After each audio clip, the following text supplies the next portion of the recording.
cost 34,000 rupees for a night.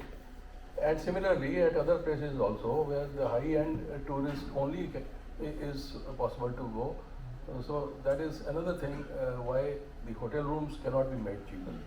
Thank you. Well, if that's all, then we'll.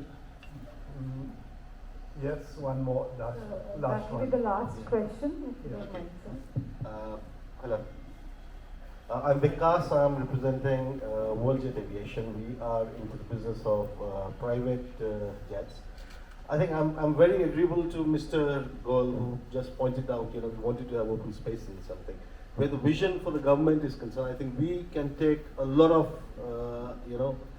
part in bringing tourists from abroad, because we are based in United Kingdom, we're based in UAE with offices. I'm just trying to get into the Indian sub-market.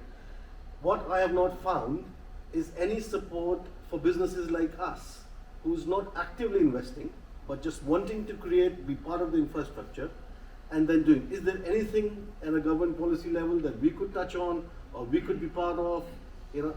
Everybody's talking about investment and hardcore investment, but then people like us who are supporting those investments are never counted in. So I think that is something. But I fully agree with Mr. Goel, Okay. where skies have to be opened up. Right, last one, please.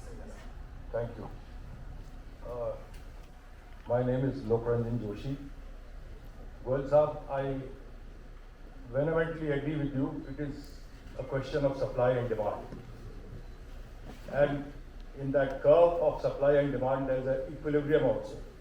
So we have to reach that equilibrium by increasing the supply. That was, I always liked whatever you said. Not only in India, abroad, we have attended your conversations in our Akai conferences and all. Thank you very much for that. Thank you. Anupji, like Mr. Goel said, that civil aviation is connected with the airports. I will give you just one example. I keep on traveling to Toronto. Toronto they call it in the Canadian accent. I keep on traveling to Toronto. The airfares are exorbitant. I tell my son, who's there for the past 25 years, I tell him, listen, you guy, now I cannot spend from my pocket, and the other parents, their children are sending the tickets to their parents, and you don't send it. He says, next time onwards, you won't complain on this score. So I said, now tell me one thing. Is the IGI airport better than your Pearson airport in Toronto? He says, yes, it is. I was surprised at what he was saying. And I absolutely agree with him. But then I asked him, what do you find wrong in our IGI airport? He says, the organizational part of it is somewhat wrong, but it can come into the same ambit as Pearson Airport. Secondly, I said, what is the most alarming or thing you find there? He says, I don't like the concept that when I enter the washroom, there is a guy coming after me to give me the tissue, and I said, he's asking you for a tip. He said, no, that should not be there. It should be changed. Whenever you enter any washroom abroad, does anyone follow you?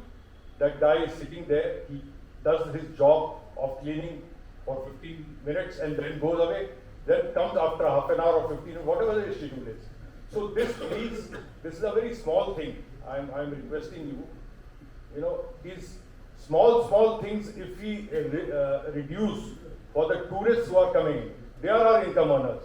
They will give us money. So it is a bottleneck for them, and they will, like Mr. Goel said, it is sustainable, our tourism. They will not come in again if this kind of irritants are there for them. It's a very small example, but please look into the fault lines which we have in India, remove them.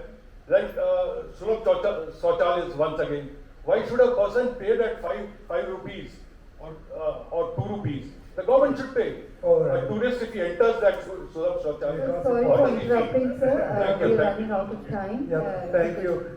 We have 5 minutes for a reply to these questions. I will ask the the speakers if they would like to respond, but let me quickly, very quickly respond to some of them. Yes, about the specially abled people, there is absolutely no doubt that that's a part of the policy of the Government of India, including Ministry of Tourism, that the tourism policies must have components for helping or taking care of the needs of these people. It doesn't, in implementation perhaps always happens that way, but the point is well made and there is no disagreement on that, and government also do not have any disagreement. But any specific suggestions about how to improve that, of course, will be welcome. You can write to FAST also. So far as ticket is concerned, access to ticket is concerned, well, these are again demand and supply, perhaps others. About Mr. Mangatram Josinath is an example, but the important point is that yes, sustainability questions should be at the forefront of anything that tourism wants to do, and in that architecture is a very important part. Architecture, proper architectures that can be sustainable is not only for sustainability but also for the importance of tourism, that the people come to see local architecture and all, which is viable and sustainable. But of course the question of viability also is there, but certainly people have to start looking at this question of sustainable and climate change policies, etc. As I mentioned about the hotels being very expensive, let me give you an example of